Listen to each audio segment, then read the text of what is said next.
Welcome to the latest edition of the Mom's Playbook podcast. My name is Heather James, and as always, I'm joined by my pod partner, Jasmine Zor. In each episode, created by sports moms for sports moms, we dive into the intricacies of raising a student athlete, from managing practice schedules and travel arrangements to insider tips on recruiting, all while balancing our careers. We know each sport has its unique challenges, and we aim to explore and understand them all. Along the way, we share stories, enjoy some laughter, because, as moms, we understand the chaos, but wouldn't want to be anywhere else. Let's jump in.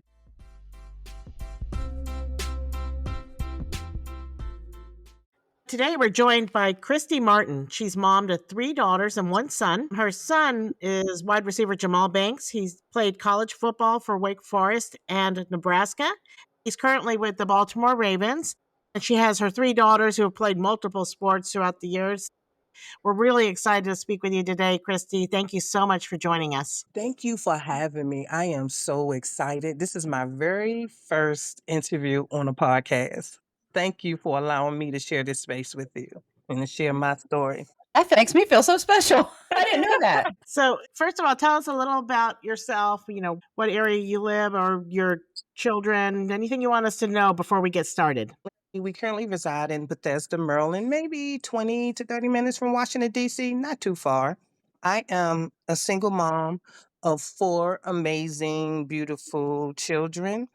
1 boy, as you said, and 3 girls. Their ages are definitely far few in between. My oldest is 32. That's Kiara. She played for the DC Divas. My second child is Jahmal, my only boy, my young man. And then I have a 20-year-old who's currently at University of Maryland. And then I have a 14-year-old who'll be 15 next week. She's in high school going into her sophomore year. My goodness.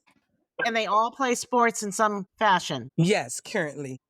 How did that all start, like way back when they were young? Tell us a little bit about how they all got started playing sports and what that looked like. Well, my mom was an athlete, so naturally she put her daughters in athletics. So when I had children, it was just a natural thing.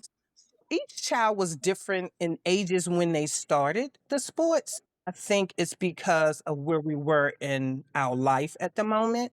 For my oldest daughter in elementary, she didn't do as much sports. It was just the Girl Scouts and liturgical dancing and the school choir. When she got to middle school, that's when she dove into soccer and softball. Look, I have 4 children, so y'all gotta give me a moment. We understand.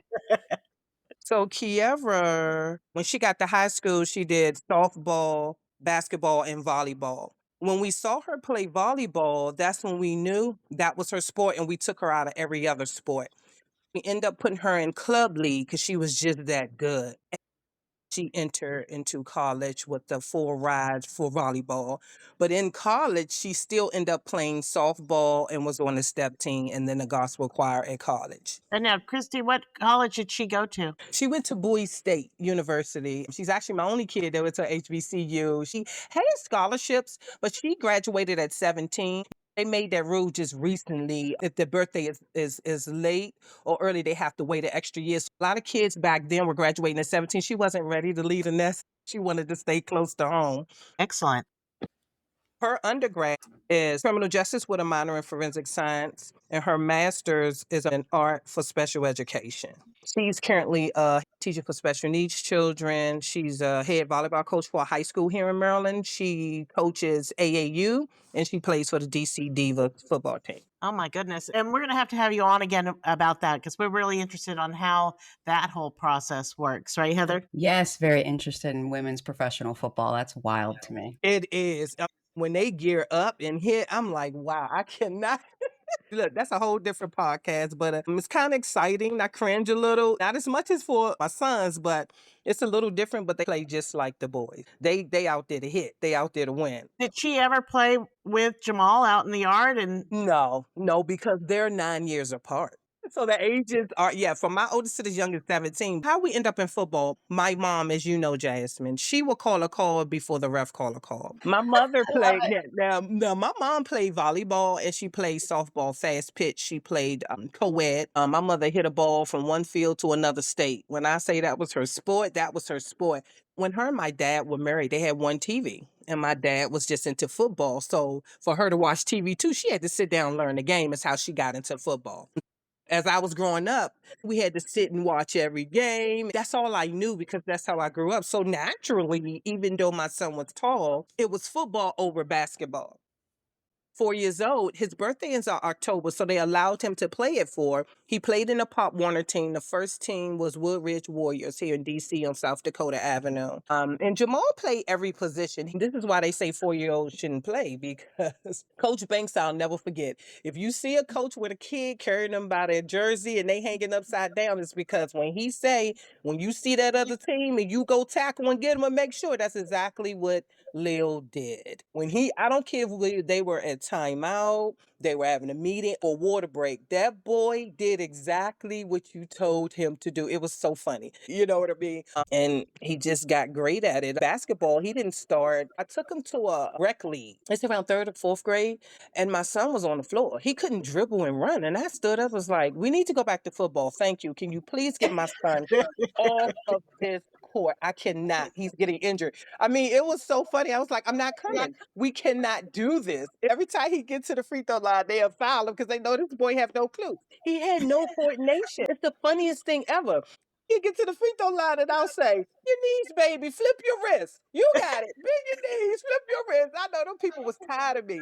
But let me tell you, if you see him play ball now, because he's just as good in basketball as he is in football, he played 1 through 5, you would never know that that was his story unless you were there. When he called me and people would be in awe, I said, the boy couldn't run and dribble. He was always on the floor. It just wasn't his game. And he'll tell you it took him 2 years to gain that confidence to be able to play basketball like football. And he committed for football over basketball. He's like, Mom, I'm not tall enough. If I was 6'8", I probably would have committed, but it's just a natural thing in football. Right. It was just that he definitely played football, basketball, and lacrosse. Those was his 3 sports that he played. He was very good, mainly because Jahmal is ambidextrous. When he was born left-handed. He was forced by my ex-husband to write right. And so doing that, he can't write left, but he do everything else left. So I had to explain that to him growing up. Like he put his hangers different and, he does things different. And I said, well, son, you were born left-handed and forced to write right. So left-handed people are very bright because if you understand the world, this is a right-handed world. From doorknobs to pencils to scissors, it's hard to find left-handed items. So left-handed people have to adjust to the world. That's how he is naturally. If he go down the court, you don't know if he coming left or right because he's ambidextrous. When he play instruments, it's easy for him to adapt. He can catch with the left hand in football. He can catch with the right. You just don't know because he's naturally lefty thinker because he's born left-handed. And they say the left-handed people are the only ones in their right mind. I'm trying to tell you. I may be left-handed. Well, that's the little part that I left out in introducing myself. As I'm a single mom, right? And unfortunately, I was in a bad domestic violence marriage, which eradicated me of everything that I worked hard for: pension, retirement, property, homelessness, literally in the vehicle, house to house, hotels, shelter, to our new beginning. A part of that, my oldest daughter didn't have to endure that because she was in college, her freshman year, so she had campus. Jahmal, Yasmin, and Zuri and myself had to endure that. I just wanted to share that little piece. I'm married 14 years. I've been divorced 10 years this year. And through all of that, with the one young man that I have, because, the girls had me. My son not having that male role model consistently. You have different coaches and you evolved around, but it's not like a parent or a consistent parent in the home and in every moment that you need them. I am just so proud of him, not due to all his accolades that you are going to hear about, but just because of the young man that he's become through all of his adversities, because kids process things different and it's very hard in this day and time than when we grew up. Kids are mean, the resources, how the way of the world he never veered. He stayed steadfast. And he is who gave me hope to keep going in the midst of losing myself and my grief of anger and pain and not knowing what's next for the next day, which was hard because I was so structured as a parent. That is so amazing because a lot of the time people say that the navigation of getting the kids to all these camps and all that it takes money wise in order to get them to that level. So it's amazing that you went through all of those bumps in the road and you were able to still come out where you were. Now, Kristie, were there any like resources or support systems that you took advantage of at that point? Or was there anybody in particular that helped you with that? Resources, little to none. As much taxes as we pay, the system is built on people who have no goals or desires or perseverance to stay in that rep. When I say I was denied so much, I did have my mom. My mom was there support, but you can only imagine her pain, understanding it and trying to support the best way that she can. She did the best she could do.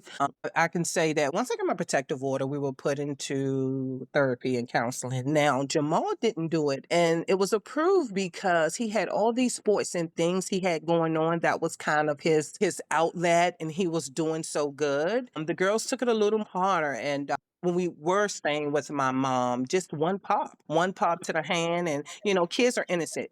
And so when they go to repeat that, they say you guys come from trauma. So they would consider that as being in another environment, which was so incorrect. However, we had to be removed from my mom's home. Now, going forward, my mother didn't know that till maybe a year ago or 2 years ago. And I didn't advise her of that because I know how angry she would have been, and it would have looked different than what it genuinely was. That's when I had to do what I had to do for survival. And a lot of people didn't know. I didn't tell the private schools. I didn't know what that looked like. I was just strictly on survival mode. This Southern girl, I was a Girl Scout. I'm a lifetimer, just figuring it out day by day. It definitely was because this is when you really find out who's really your friend. It was barely none. It's hard to ask for help, especially when you've been on your own so long and you've been doing it even in the marriage. Taking care of everything's how do you do that when you have nothing? Because there's judgment and people have to have the capacity. And if they can't empathize and haven't been through it, it's just not helpful for someone who's so far down on their luck and just have so many, going through so much of depression and anger. You have to go through all them grief process. It's hard for them to understand or for you to be receptive and not knowing at that point that they just don't understand. You don't even have that space to even understand that. So you just going off what you have day by day. You're figuring it out day by day. You do not have a plan anymore. That was the hardest thing. It wasn't the material things. I was so structured of making sure there was at least 2 months of mortgage, and I didn't even go down my checkbook. In my mind, I knew of all my bills and the different accounts for maintenance or the play account. Like, you don't know if you're going to have food tomorrow, gas, or how you're going to still pay for private school. When I say I had to juggle off of nothing, it was nothing but a 3-letter word, God. That's all I could tell you was God. I had faith in my children, and that was the few that kept going. Were the kids playing sports during this time? How did you manage getting them where they needed to go with Um, 3 of them at home during that situation? we were out in the street, different parts, whether we were someone's house, in the vehicle, hotel, and shelters.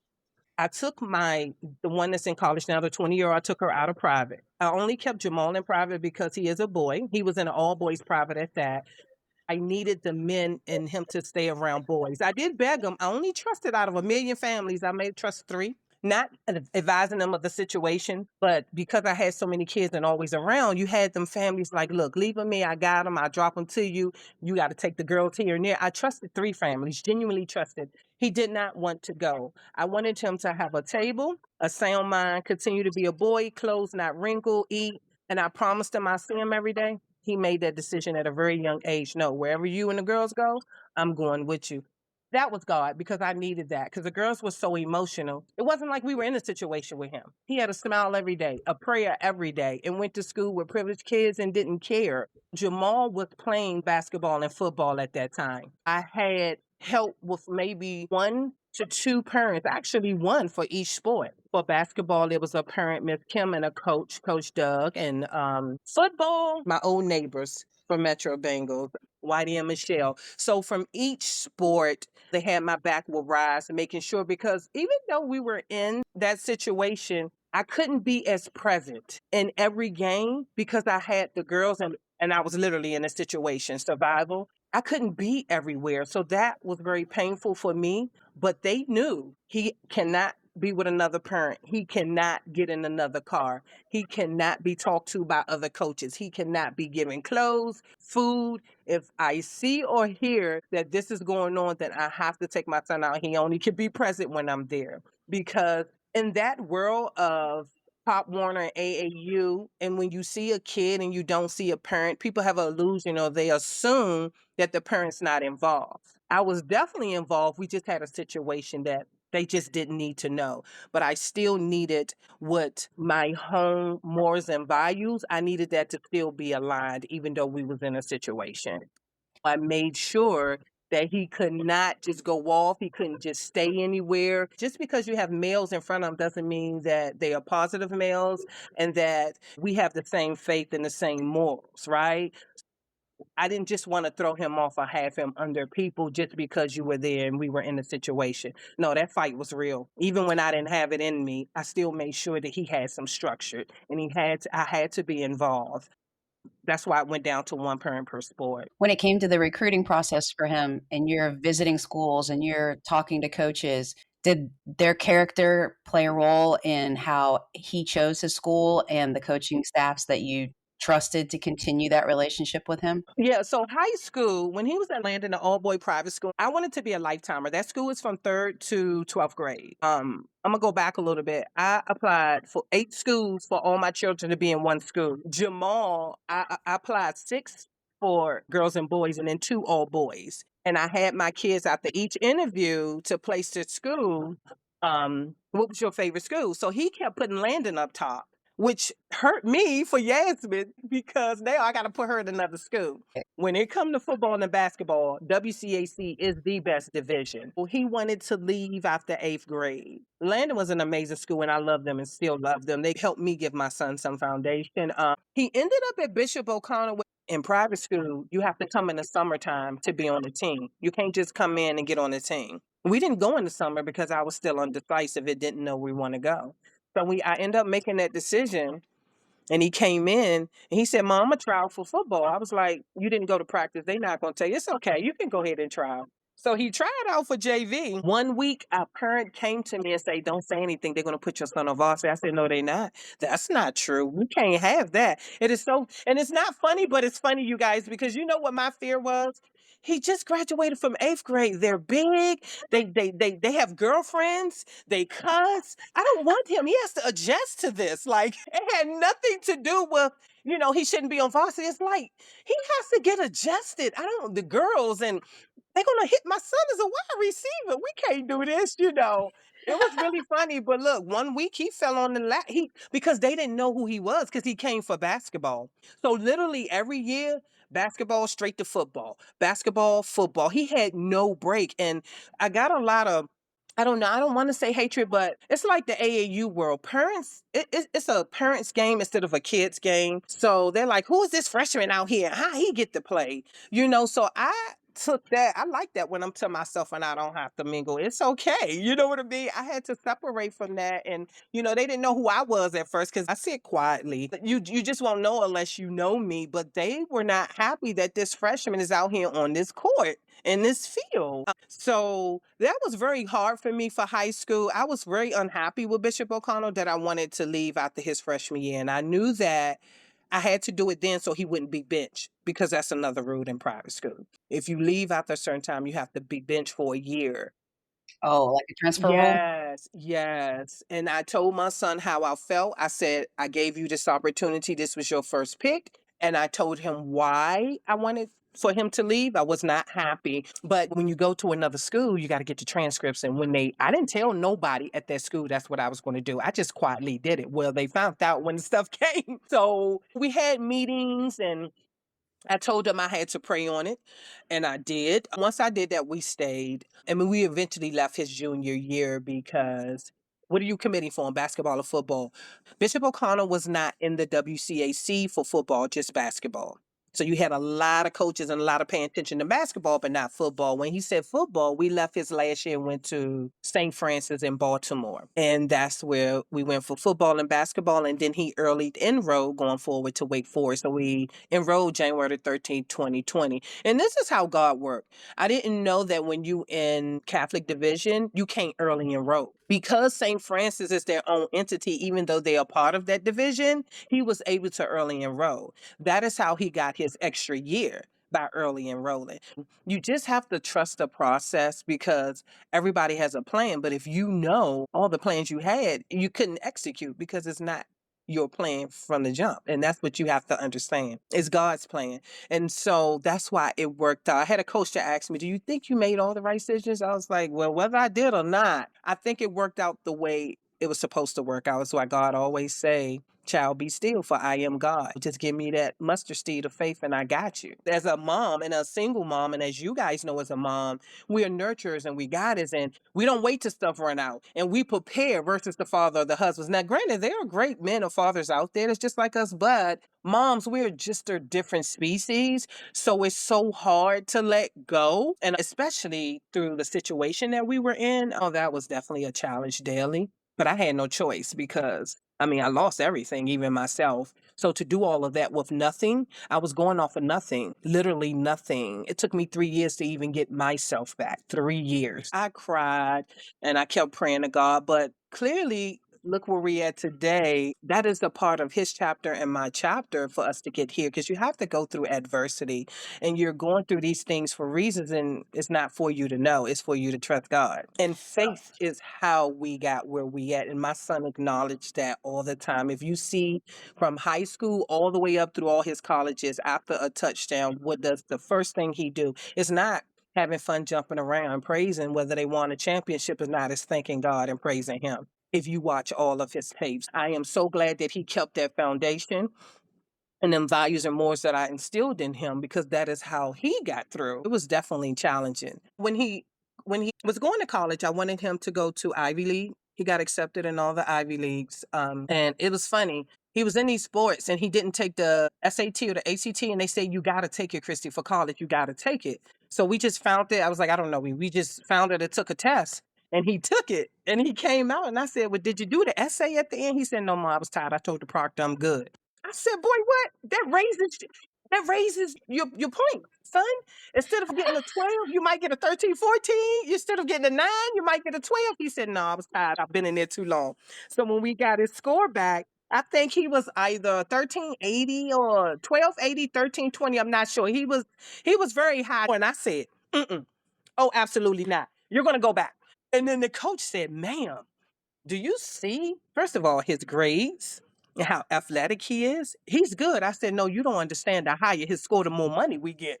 He said, ma'am, he's going to get it regardless. I said, I hear what you're saying, but you need to hear what I'm saying. I need a high score because the more high score, the more money he get. But he said he doesn't have to get there. He was getting a full ride. I wanted him to do Ivy League because it was a 40-year plan for me, short so sport lived. He said, Mom, I'm a D1 athlete. That's disrespectful. I said, I hear you, but sports are short lived and I need you prepared. Wake Forest wasn't on our list, but he was on theirs. I sent him down there with a coach because I was like, I don't know anything about that school. I had to read up on that school. I didn't want to waste my time away from the girls, all for work, because I wasn't working at a point. I was working then. So I was like, nah. So on our way to USC, they kept calling me, we got to get you here. We really love your son. After talking over with Jahmal, and we came back, I said, okay, we'll go out there. I didn't understand. Wake Forest is just like Ivy League. It's small, it's prestigious. We play good competitive schools. So he met me halfway. I didn't want my son at Alabama, LSU. People was in my ear, if you go to this school, you guarantee NFL. And I was like, NFL is 1%, and I'm not rearing my son. If that's his goal, then that's his goal, right? But that's not what I'm rearing him to be, just the NFL, because there is life after NFL. So I need that 40-year plan. And the distractions were very different. So if he was going to be there, it don't matter what school you come from. It could have been a school in Jubilee. He was going to make it on his terms. And so I needed him to understand that. But he met me halfway and we ended up going to Wake Forest. It's a great school. I mean, it's great to say you have an undergrad in Wake Forest and then you went to Nebraska for your master's. That is amazing. Now that I think was my hardest to get him in his master's. My son didn't want to leave. We had little things happen in Wake Forest, Jasmine, as you know, we were there. Some ups and some downs. So my son started the master's program, but it was time to go. We've been there for years. They maxed out with him. This is how this conversation went. He said, I need some guarantee. I said, boy, did you forget whose son you are? You are your guarantee. You're going to tell me why you think you should stay, and I'm going to tell you why you're going to go in that portal. Because he went into the portal at the last minute. He went 1 week before it was a dead period. When he went in after that conversation and he went in, boom, boom, boom. They was calling. Minnesota called first. I love that wide receiver coach.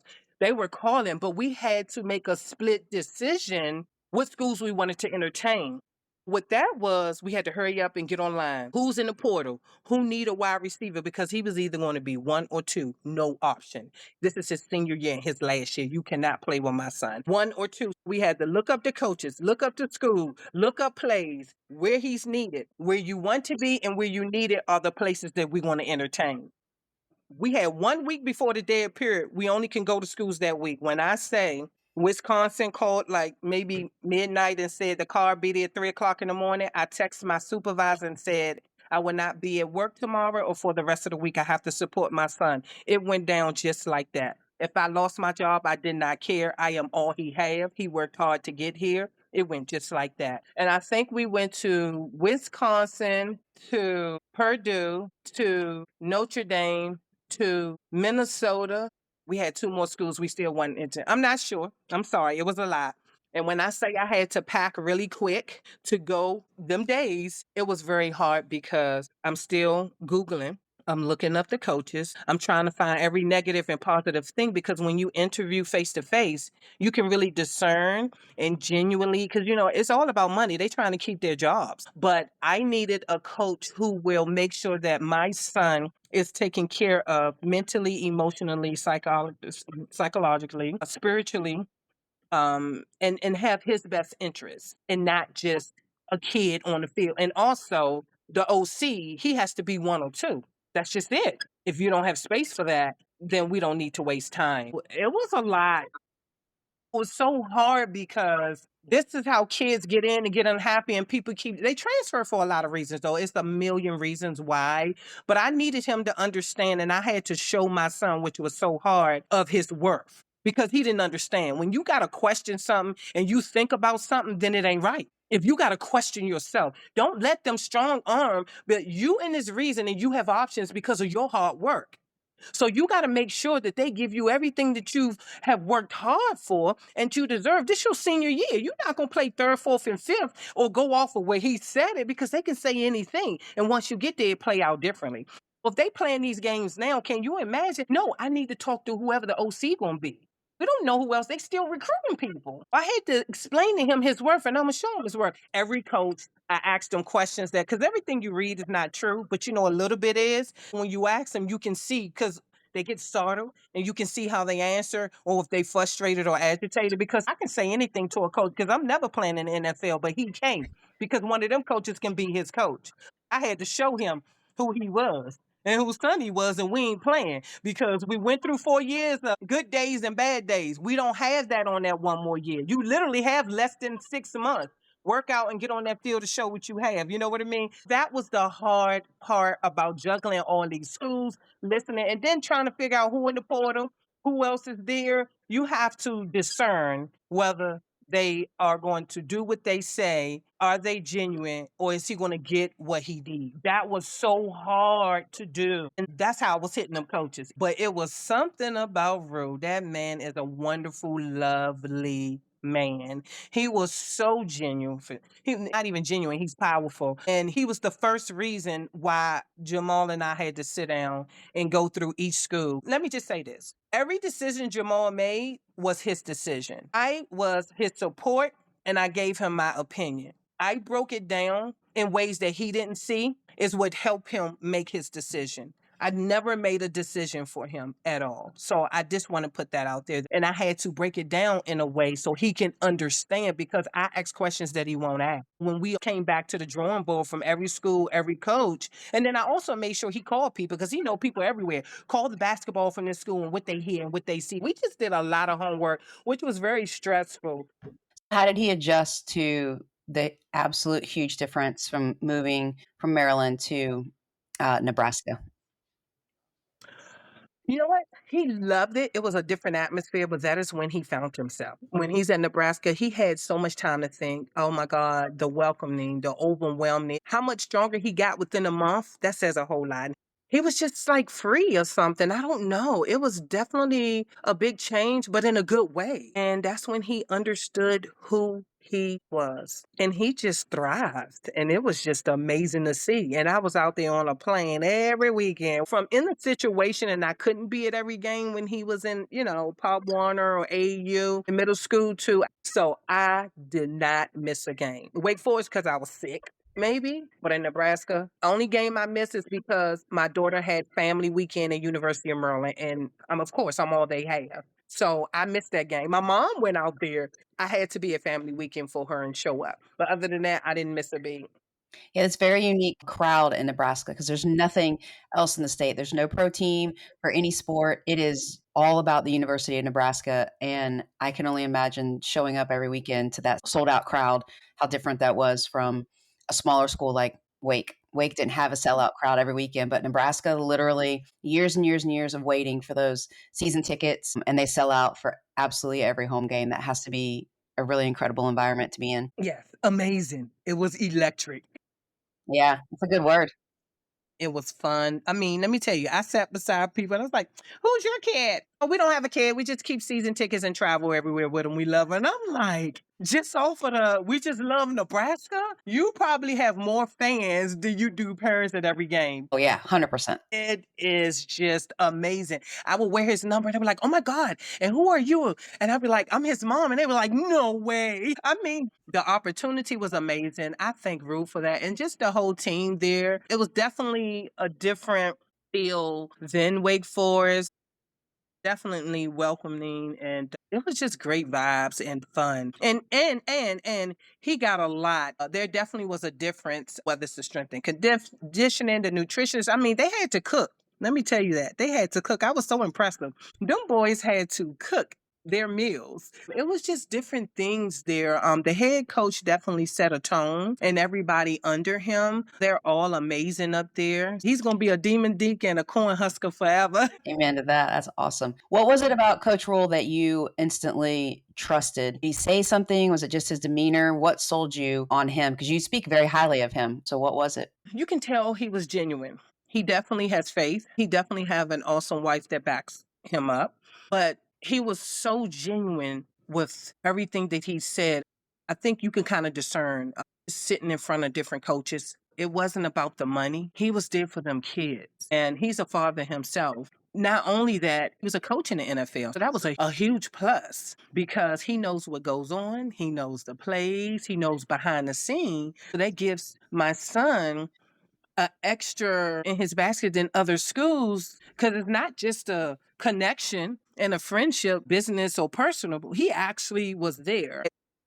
He know what his plan is after football, which is so elaborate. I can't even articulate it, but he aligned that to make sure he will properly help him get started on that while he's there. So it wasn't just his passion and who he was as an individual, but he showed me that he was going to make sure that he, with me, did everything right so that my son can excel. And I appreciated that. And he was the only coach that we spoke to that went above and beyond just the nutrition, OC, and everything that was important to me. It was beyond that and outside of football because he definitely spends time with them kids and makes sure he does the one-on-ones. Rue meets with all his team about each football player. And he has a log that shows that what they talk about. Each player is uniquely different. Whatever their needs is, what's going on is something he knows about every player, whether they know it or not. That was important to me. I don't know how many coaches do that and how many take time, but he definitely takes time out of his day. Rue will leave anything if it has to do with his coaches. That was important to me because Nebraska was too far. And I couldn't just get in the car like Wake Forest and get down there and go on 90 and 100. I got to get on a plane. And it don't work that way going to Nebraska. They have one way a day. Right. And it's a little tiny airport. Oh, no. I never flew in Lincoln because it was too much. I flew in Omaha. I had to drive. Oh, yeah. So Omaha is even smaller, right? Omaha is bigger than Lincoln. Really? It's just it's 50 minutes out. But Omaha is one of the tiniest airports I've ever flown into. So you get through security in 2 seconds. You do, but Lincoln is smaller. Lincoln, because the school is in Lincoln. That airport is only 2 airlines or 2 or 3 that go in there anyway. Everybody doesn't go in. I can't just be spending $2,000 for round trips. I always flew in Omaha, which is only one straight flight, or you'll be on a layover, which is so hard. Lord have mercy. And he kept me in the loop, and everybody under him, whatever I needed, it was there. And I don't call and I don't ask. Trust me. I don't bother people. I'm in the back. I don't question coaches. He showed me the first day when my son said, "Can I get an extra day to make this decision? I want to talk to some more of the team." He said, "Oh, no brainer. Let's see if we can make this happen." Like whatever my son or I needed to assure or to help us to make this decision, that's exactly what it was. No questions, ifs, ands about it. That's when you know you're making the right decision, is when that's the situation. Definitely. Where is he now? What is Jahmal doing these days? It was so hard for him to tell me, "Mom, I got to stop school because I'm going to pursue the draft." Even when he told me, I was like, "Son, you forgot you got an undergrad. You're not telling me you coming home to sit at home to do nothing, or I just want to be a surfer now or YouTuber. Like, you're pursuing your dream. It's okay. You're going to go back." He said, "Oh, definitely I'm going to go back." I said, "Well, there you go." But he didn't know how to tell me because let me tell y'all, I haven't seen my son in a cap and gown since kindergarten. And let me tell you why. In private school, there's no graduation. You just ceremony and go, right? We left and went to high school. But then when we graduated from St. Francis, it was COVID. They didn't have graduations. Oh. So when Wake Forest went on break, kids got stuck home because he early enrolled. St. Francis did a genius sign up. You come, you order your cap and gown, you come in one way, you can dress your kid. You got to go out and they walk you around and sit in the chapel and it's just you. Then the headmaster and I forgot the other gentleman, they let him walk down to give him his it wasn't a graduation. Then you had to walk out of another door so another family could come in. So my son didn't get prom. He's my only son. I didn't get a graduation. I haven't had a graduation since kindergarten. Oh my gosh.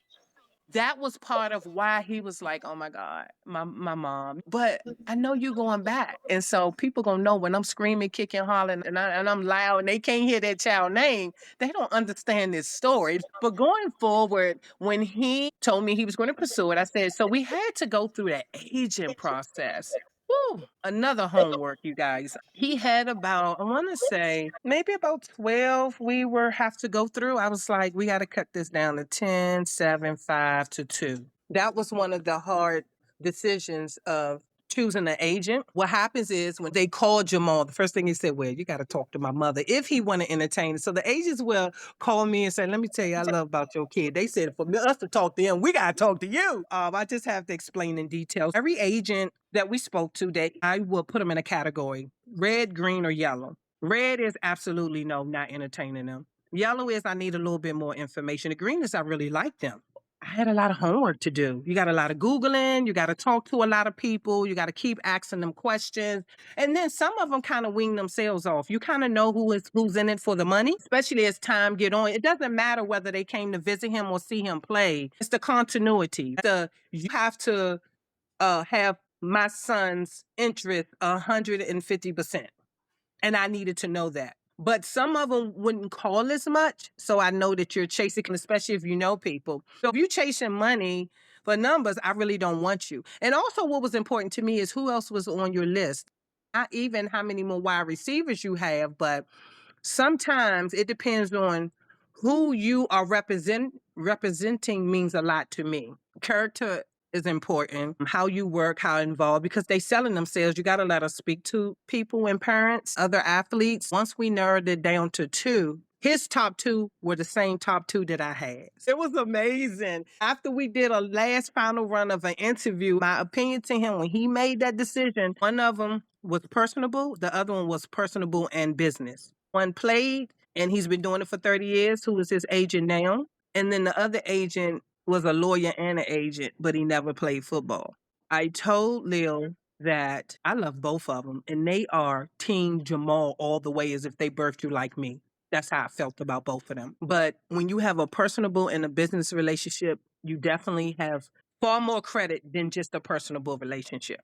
With that being said, I don't know how you want to make that decision. And he made his decision. I didn't even know before they called me. The one who he didn't pick called me, was like, man, I said, well, he know. But I kind of knew in my heart the agent that he was going to go with. But he made that decision overnight and called them in the morning. Once we did that, I had to go. Now, while he was in college and we were picking agents, I was interviewing training sites for him. What that looked like is, who have you put into the NFL? What do you offer? I wanted to see their program. We would have loved to have him here, but I wanted my son away. That's the only way we wasn't here. It is Leonard Stevens. He played in the NFL too, but he also has a training facility, which my son utilized when he's home in Virginia. Perfect Performance. He was also assistance in helping me question and find the right place for Jahmal. And we'll bring Jahmal in on the end because I wanted him to interview. And he's like, Mom, I trust if they got everything I need, I trust you.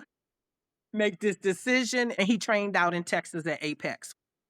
And that's when he left Nebraska and he had to pack his stuff up, mail it home, and he went straight to Texas. So I didn't even see him. We FaceTime a lot. No, it was straight work. I'm doing what I need to do to get one of my goals and dreams is to be in the NFL. I've learned a lot. I had to read a lot to understand for my son because he didn't have time for that. I mean, he had his craft and he had his academics and he needed to focus. I was willing to give myself before work, doing work, after work. I was willing to give 1,000,000% for him because he needed that. All you have is yourself. And once you do what you need, I got you. I don't think a lot of people understand, and you're the second mom who's kind of reiterated that the training before the draft, you leave college and you immediately go into a very, very highly focused training situation to prepare for your pro day, to prepare for all the things that are coming up, all the evaluations that are coming up, because it's not just about what's on film. They also want to see it live. So you go into those training periods. Draft day comes, then you go wherever you're going to go and it starts all over again. You're back training again. So there's no real time off during the process of trying to get drafted and make a team. Yeah, it's a lot for them. He's a young man. He's always going to be my baby boy, but I definitely have a young man. They're still kids, right? They're young, 22, 23 years old. A lot of people don't understand that. I always had to make sure I was careful when I spoke to him so he wouldn't worry or have things to think about because he had enough on his plate. Just to be a college kid is a lot, but a college athlete, that is a lot in itself. Then they also have stuff going on because they're growing. They're still evolving as we all evolve, but from a young man getting into adulthood and you don't have your parents with you, we can come down, but you still have to kind of do it by yourself and just take what they gave you. I commend him for that. He's definitely amazing. Jahmal also does music. I don't know if you guys know. He has an album on Spotify, Apple iTunes. Well, go ahead and promote him. Tell us about it. So it's Up Top Mall. He used to journal, and it was just him getting out what we went through. And I think he always wanted to do music. He was in Wake Forest. Somebody had a studio, and he went and let it out. And he had a song here and a song there. The album just came out this year. And it's amazing. He doesn't cuss in his music. And he's just being very vulnerable and expressing himself. It's how he got through to become who he is today. I cry a little bit when I hear some songs because I know where we were at that time, in what situation, and who he's talking about, whether it's a friend. And so the song, when he says he loses two dads because his biological father is not who my ex-husband was, but we were together since he was one. People didn't know that. And he lost both of them. One was very bad and the other one was never there. The family wasn't there and his biological father wasn't there. And of course, the ex-husband wasn't. I'm so proud of him. I have a favorite, a few of them, but you guys have to pull it up. And you have to listen to it, and it's very deep. So I need you to listen to the lyrics. But, I always tell him, I'm just so proud of you, not because of these accolades of the top player or being a captain. I had to get past that because I lost a lot of trophies. This boy had so many trophies that it'll probably take two full master bedrooms, primary bedrooms. But throwing out time, we lost a lot of things. And he always say, Mom, I don't need that. You was there. You don't need that. I said, but it's for your kids. He said, I could just tell them.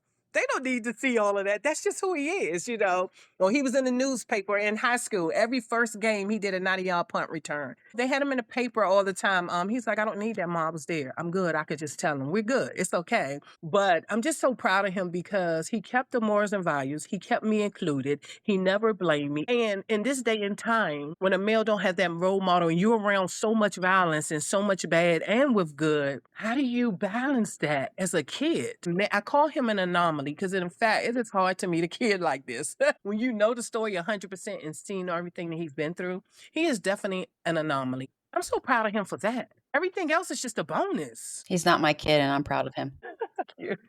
Like, seriously, it's pretty amazing to see the choices that he made, because he made choices based off of, I would say, you and what he learned from you going through those hard times. I think where he is a reflection of you and your influence on him and being there and supporting him. I just think that our kids that feel the support are the ones who truly find their way. Not everybody gets those accolades, right? But they still find their way. And I think that comes from the support of the parental figures in their life. And that's why we are doing this podcast, is to hear the influence of moms, because we often get forgotten about, especially with our male athletes. Our stories aren't out there. And that's the importance of this podcast, is to hear the story of the moms and what we go through. And I think yours is super special.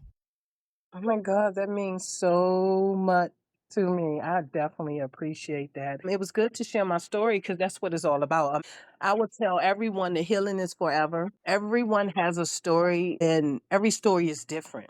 But you never know when you out here cheering. You don't know what it took for that person to get there, to support their child or what their child going through. Some kids might not have food. Some kids might not have parents. They don't get a hug. And then you have to deal with college and other kids or coaches. Because let's be real, it's all peaches and cream as you think. And then they have the challenges of keeping high grades. And it's just life. And just being, first of all, a Black kid in the PWI, that is challenges in itself. I mean, just for my son to drive, I would be scared. It's just so many things that he has to deal with. It's just being a Black American.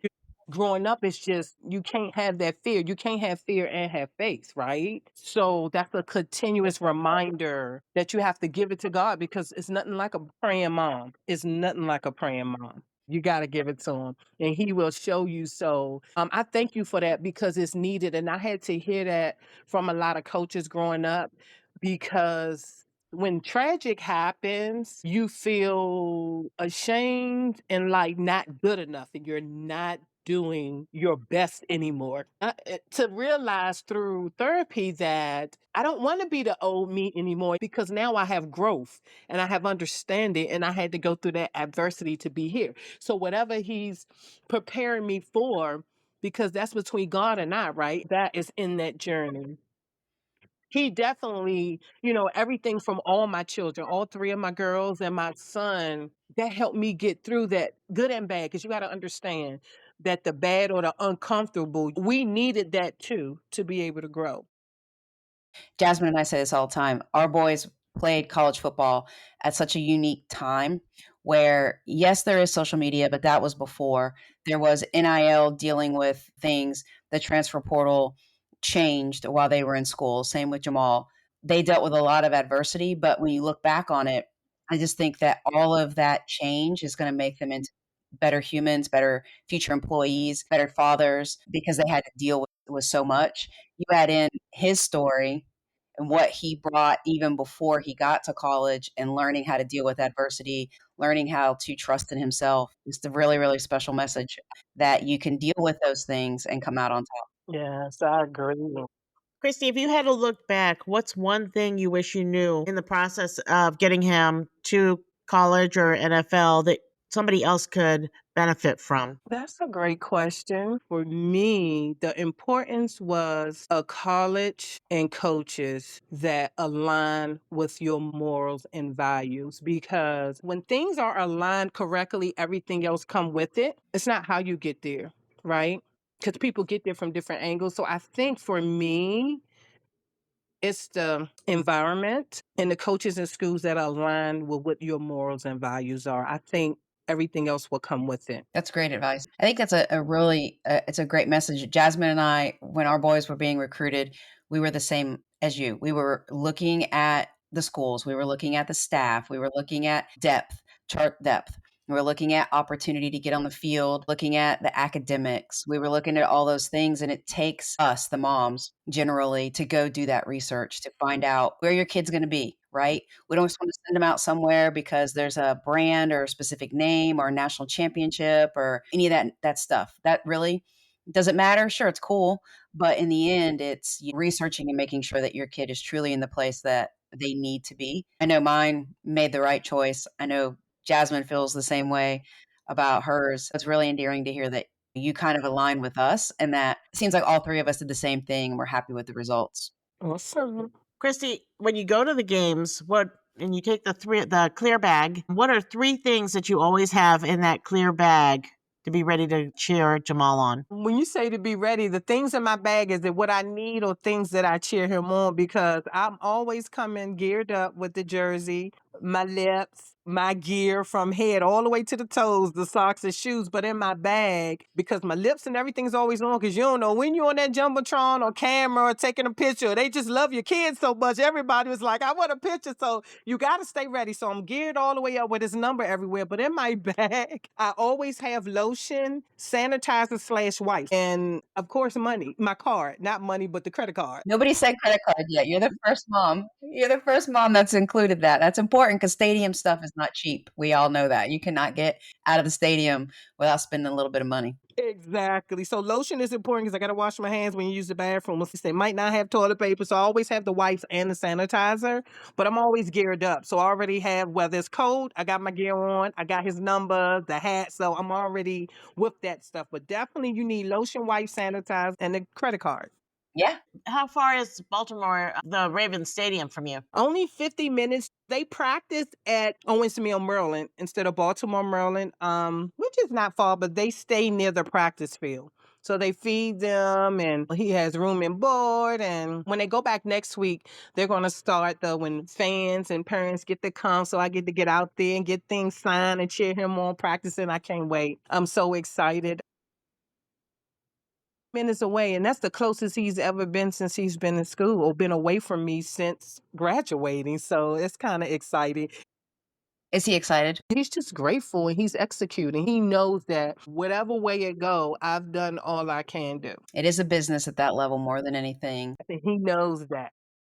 Well, that's exciting. We got you just right before he's heading off to, what do they call this? This isn't training camp for them, or is it called training camp? It is. He was a signed free agent. So it is training. I mean, even in the first camp, because people still get cut weekly and he's still there as long as that card working. Because even from the first camp, everybody didn't come back. He is definitely still there. You have the 3 preseason games. The first game is here on the 7th. And then Dallas is the second game at 15. I'm flying out there. And then the third game is the 23rd. We actually play the Commanders, which was my first team. Now I have to switch colors. And then after that, the end of August, all teams make that 53-man roster and or practice squad. So whether you're on the roster or practice squad, your signed contract goes into play. Right now, he stays on my insurance and he's under them, but not under them fully until he become on a 53-man team or the practice squad. That's awesome. That's so exciting. So exciting. I have his jersey already. I got a black and a purple one because you can purchase it with his name and number, because his number now is his number forever as long as he'll be, on the Ravens. And the purple lips? Yes, absolutely. I rock purple every October, and that's why it's crazy, because purple is my favorite color. And not knowing that the month of October is domestic violence awareness as it is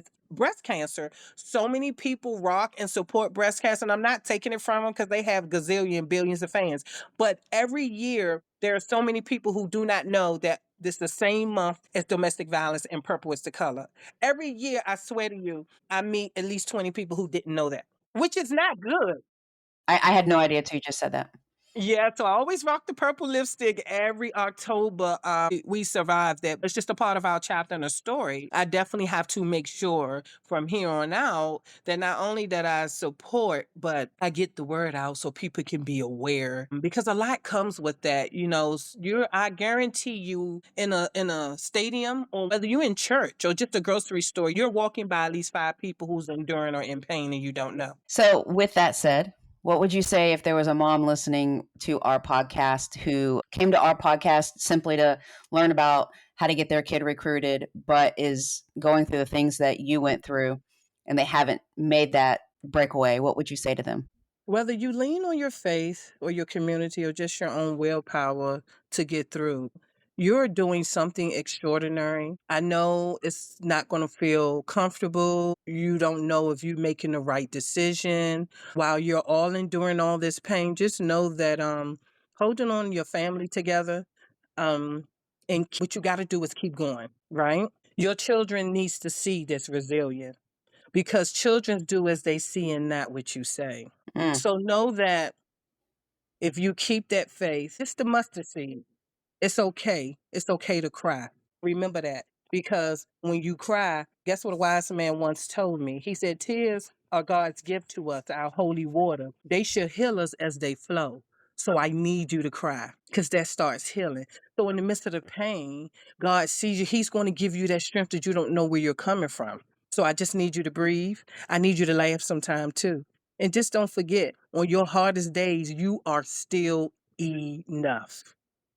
I love that. So I think that's a great way to wrap it up, is that you're still enough. And if you need to look anywhere for inspiration and that you can break free and that your children can be successful, you're the perfect person to look at, Kristie. So thank you for sharing that with us. Oh, thank you. Thank you so much. I appreciate that. Thank you for spending the time with us. I mean, the story is incredible, and we're excited to see Jahmal and Yes. continue to cheer him on.